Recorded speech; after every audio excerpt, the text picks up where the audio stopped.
Alors, par le mérite de Rabbi Nahana Bar Nachman Meuman, la Torah 162 du Likutei Moharan, à l'époque du Maguide, que son souvenir soit une bénédiction, vivait un homme riche et d'illustre lignée, qui s'opposait aux disciples du Maguide.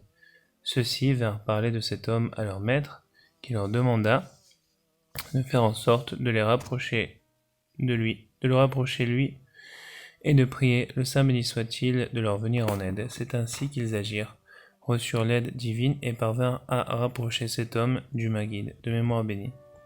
Cet homme devint un juif vertueux, animé de la crainte de Dieu, mais commença à perdre tous ses biens. Le Maguide déclara: il est impossible que ces deux-là se retrouvent au même endroit, autrement dit la grandeur de la Torah, car celui qui désire acquérir la sagesse devra se diriger vers le sud, et celui qui aspire à devenir riche devra se diriger vers le nord. Il en découle donc que lorsque l'homme aspire à la sagesse, il se trouve au sud, et c'est la raison pour laquelle il ne peut pas s'enrichir, car il se trouve au sud.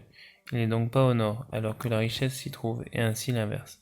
Mais si un homme est complètement humble au stade du néant, du total non égaux, il ne se trouve alors ni d'un côté ni de l'autre, car il est impossible de dire à son propos qu'il se situe au nord ou au sud, puisqu'il est véritablement au stade de néant et de l'annulation totale. C'est alors seulement que la Torah et la grandeur pourront se trouver en lui au même endroit,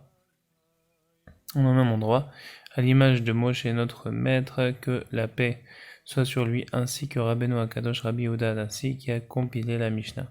Baruch Adonai Leolam, Amen ve Amen.